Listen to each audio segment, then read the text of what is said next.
सर्वप्रथम मी हे सांगू इच्छिते की माझा जन्म झालाय शिवनेरी किल्ल्यावरती, जिथे छत्रपती शिवाजी महाराजांचा जन्म झालाय आणि मी जातीत जन्माला आले जी डॉक्टर बाबासाहेब आंबेडकरांची जात आहे. तर मला दोन्हीही वारसे लाभलेले आहेत. ज्या हाताने मी पेनाने क्रांती करू शकते त्याच हाताने मी तलवारीने सुद्धा क्रांती करायची धमक ठेवते. माझे शब्द नीट ऐका. ही तलवार म्हणजे वैचारिक, ही तलवार म्हणजे शाब्दिक, ही तलवार म्हणजे स्वाभिमानाची, ही तलवार म्हणजे मान सन्मान माज अहंकाराची. जो वर्ग मला नेहमीपासून ऐकत आलाय त्याला या तलवारीचा अर्थ सार्थ कळतो असं मला कळतं. मी एक लेखकही आहे, त्यामुळे मला स्वतःचे शब्द कसे कुठं कशा प्रकारे बोलायचे आहेत, कसे फिरवायचे आहेत, कुठे ट्विस्ट आहे, कुठे शेवट करायचा आणि कुठे क्वामा घ्यायचा हे चांगल्या पद्धतीने कळतं. माझी सर्वांना विनंती आहे, जे जे माझ्या विरोधामध्ये आज महाराष्ट्रामध्ये ज्यांनी ज्यांनी पोस्ट टाकल्या त्यांनी फक्त बिग बॉसला एकच प्रश्न करावा की पूर्ण क्लिप दाखवा. ती पूर्ण क्लिप दाखवा की मी ज्यावेळेस असं बोलले आणि मला इंटरप्ट केलं बिग बॉस कडून, त्याच्यानंतर मी ओरडत राहिले की माझं पूर्ण ऐका, माझं फुल स्टॉप पर्यंत ऐकून घ्या, जे त्यांनी तुम्हाला किंवा पूर्ण महाराष्ट्राला सांगितलेलं नाहीये. ज्यावेळेस मी राकेश बापट, ओंकार राऊत, प्राजक्ता शुक्रे, करण सोनवणे यांच्यासोबत जो संवाद चालू आहे माझा, तो संवाद तुम्ही पूर्ण महाराष्ट्राला दाखवावा अशी माझी विनंती आहे. त्या संवादामध्ये मी हे सांगते की ही तलवार माझी शाब्दिक तलवार आहे, जी तुमच्या सगळ्यांच्या मानेवरती लटकलेली असेल. मी ती शाब्दिक तलवार बिग बॉस मध्ये घेऊन नाही आली आहे. का? कारण मी बिग बॉसच्या घरामध्ये 100 वेळा सांगितलं सगळ्या सदस्यांना की मी माझी बाहेरची बाजू इथे कधीच दाखवणार नाही. कारण माझे शब्द जे असतील विद्रोह, बंडखोरी, अन्यायाविरुद्ध न्यायाची मागणी करणं हे तुम्हाला कदाचित नाही कळणार. त्यामुळे मी अशा शब्दांचा उच्चार इथे करणार नाही. मी एक खेळाडू म्हणून इथे आलेली आहे, तर तुम्ही मला तसंच बोलावं. त्यानंतर प्रत्येक दिवशी मला एक गोष्ट ऐकायला येत होती की ही भाषणासारखी बोलती, ही भाषणासारखी बोलती, ही भाषण करते, ही भाषण करते. मी त्यांना वाचवायचा प्रयत्न करत होते की तुम्ही असे मुद्दे घेऊ नका.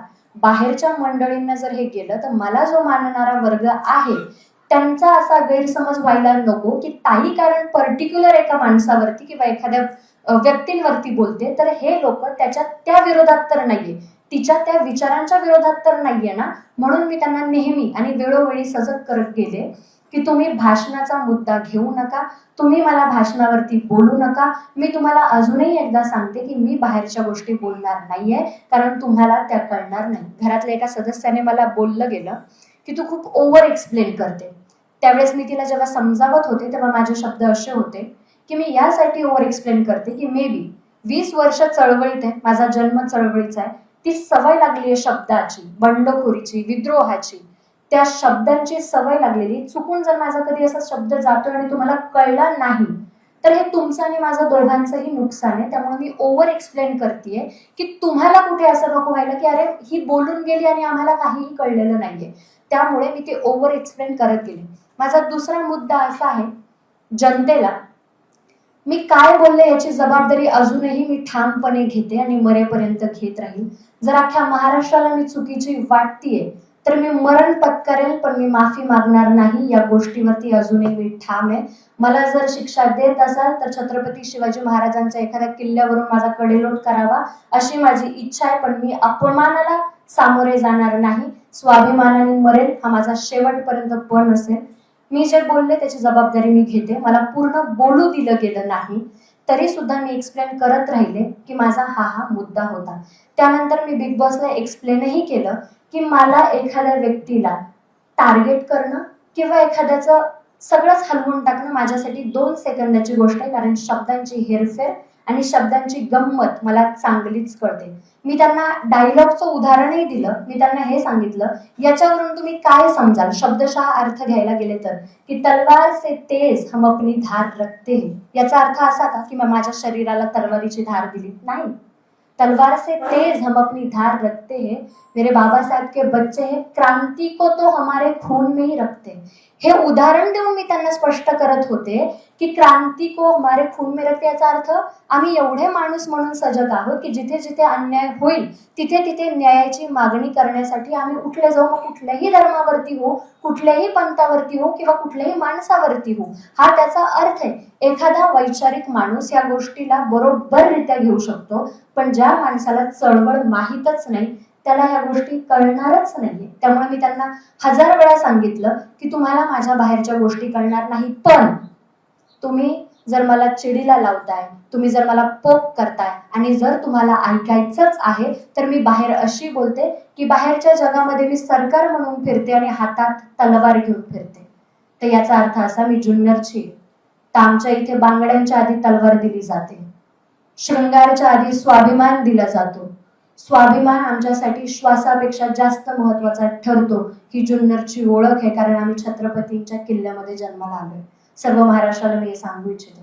तलवार घेऊन फिरतो म्हणजे खरी खरी तलवार घेऊन फिरायची गरज नाही. आपण संविधानाच्या देशामध्ये राहतोय. ती तलवार तुम्ही, मी हेही बोलले की मी हे विसरणार नाही की कोणता माणूस माझ्याशी कसा वागला आणि ती तलवार कशी फिरली जाईल. याचा अर्थ तुम्ही जर वैचारिक आहात तर ती तलवार वैचारिक फिरली जाईल. तुम्ही जर शाब्दिक आहात तर ती तलवार शाब्दिक फिरली जाईल. तुम्ही जर स्वाभिमानाने असाल तर ती तलवार स्वाभिमानाने फिरली जाईल. तुम्ही जर मानवरती जात असाल तर ती तलवार मानेसाठी फिरली जाईल. हा त्या शब्दांचा अर्थ होता. तुम्ही ऐकूनच घेतला नाही आणि अर्ध सत्य तुम्ही जिथं महाराष्ट्राला सांगताय याचा अर्थ मी काय समजू. मग तुम्ही ती पूर्ण क्लिप दाखवावी. त्यानंतर त्यांनी असं सांगितलं की आम्ही तिला निष्कासित करतोय. त्यांनी मला निष्कासित केलेलं नाहीये. कन्फेशन रूम मध्ये मी माझं मत मांडले की मला हा गेम क्विट करायचा आहे आणि मला घराच्या बाहेर जायचं आहे. का त्यांनी या गोष्टी सांगितल्या नाही महाराष्ट्राला की हे तिचं मत होतं आणि तिची इच्छा होती घराच्या बाहेर जाण्याची. तुम्ही जेव्हा अर्ध सत्य सांगताय ते किती घातक असू शकतं हे सर्व महाराष्ट्राने आता बघितलंय. त्याच्यानंतर माझा दुसरा मुद्दा असा आहे की मी कुणालाही धमकी दिलेली नाहीये. माझा सर्वात महत्वाचा मुद्दा, काही लोक पुढे येतात आहे आणि असं म्हणतात आहे की संविधान आणि तलवार एक सोबत चालली जाणार नाही. मी या गोष्टीला मान्य करत नाही. मला दोनही वारसे लाभले, ते पेनाचा सुद्धा आणि तलवारीचा सुद्धा, आणि मी ते दोन्हीही संस्कार मरेपर्यंत महाराष्ट्राला दाखवणार आणि मरेपर्यंत ते दोन्ही संस्कार मी घेऊन चालणार. एका हातात तलवार असेल, अजूनही सांगते, तलवार असेल, माझ्या हातात तलवार असेल, वैचारिक, शाब्दिक, सन्मानाची, स्वाभिमानाची, मानाची असेल. एका हातामध्ये संविधान असेल. जेव्हा जेव्हा संविधान मिटवायचा प्रयत्न होईल, जेव्हा जेव्हा संविधानावरती आपत्ती येईल, तेव्हा एका हातातली तलवार उचलली जाईल. मग समोरचा माणूस कसा येईल तशी ती तलवार फिरली जाईल. शाब्दिक, स्वाभिमानी, अहंकारी, मानाची कशीही असो ती तलवार फिरली जाईल. मी एक लेखक आहे. मी आतापर्यंत जेही माझ्या भाषणात बोलले ते मी स्वतः लिहिलेलं आहे. एक लेखक असतो जो सरळ सरळ मिनिंग देतो आपल्या शब्दातून, आणि एक लेखक असतो ज्याच्यामध्ये डीप मिनिंग असतो. शाळेमध्ये आपल्याला शिकवले एक वरचा अर्थ आणि एक त्याच्यामध्ये दडलेला अर्थ आहे. माझ्या भाषणाची खासियत आहे, शेवटला ट्विस्ट असतो. तुम्ही, माझं पब्लिक जे आहे ते मला शेवटपर्यंत ऐकून घेतं, त्यामुळे त्यांना चांगलंच माहिती की ताई काय बोलणार आहे. मी अजूनही माझ्या मतावरती ठाम आहे. मी कुणालाही धमकी दिलेली नाहीये. मी कुणालाही त्यांच्या जीवे मारण्याची धमकी दिलेली नाहीये आणि मी या गोष्टीसाठी माफी मागणार नाही. बिग बॉसने ती पूर्ण क्लिप दाखवावी. कन्फेशन रूम मध्ये काय झालं काय नाही हेही दाखवावं. मी मान्य केलंय की मी माझे शब्द फिरवणार होती. शेवटला समोरच्या माणसामध्ये एवढे पेशन्स नव्हते की तो ते ऐकल आणि त्याला तो मुद्दा बनवायचा होता. त्यांनी तो बनवला आणि ज्या ज्या महाराष्ट्रातील लोकांनी माझं समर्थन केलं या गोष्टीबद्दल मी त्यांची आयुष्यभर ऋणी राहील. मी खूप खूप धन्यवाद देते की तुम्हाला कळलं या महाराष्ट्रात राहून की या गोष्टींचा अर्थ काय होतो. मला अजून एक गोष्ट अधोरेखित करायची आहे. लोक म्हणतात की हिला विचार कळलेच नाही, हिला विचारवंत कळलेच नाही. ही खूप इमोशनल आहे माझ्यासाठी. मी विचारवंत वाचलेच सुद्धा आणि मी जगते सुद्धा.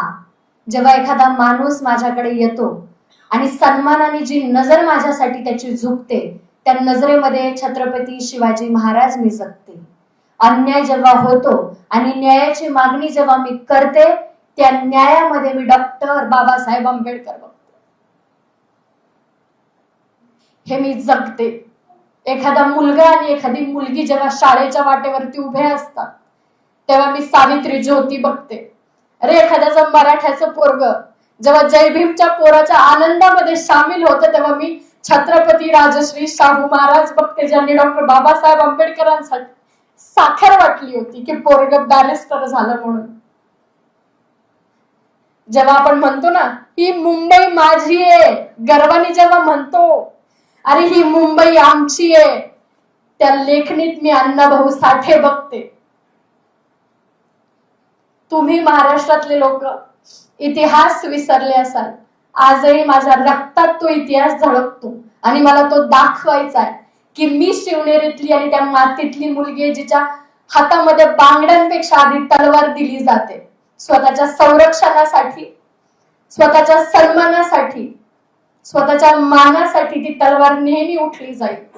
ज्या ज्या लोकांनी माझं समर्थन दिलंय, मी प्रचंड आभारी आहे तुमचे की तुम्हाला हे कळतं. ज्या ज्या वेळेस एखाद्या मुलीवरती अन्याय होतो, बलात्कार होतो, ही तलवार उठली जात का नाही हा प्रश्न मला महाराष्ट्राला उचलायचा. अरे तुम्ही मावळे म्हणून स्वतःला घेताय. एखाद्या मुलीचा अपमान तुम्ही कसा पचवू शकता. बोलले मी की ती तलवार आहे माझ्या हातात, पण ती तलवार का घ्यायची वेळ येते याचा कोणी विचार का नाही करत आहे. जिथं जिथं अन्याय होतो तिथं तिथं तलवार उचलली जाणार जाणार आणि जाणार. या शब्दावरती मी मरेपर्यंत ठाम होते, आहे आणि राहील. याच्या व्यतिरिक्त मला काहीही बोलायचं नाही. थँक्यू.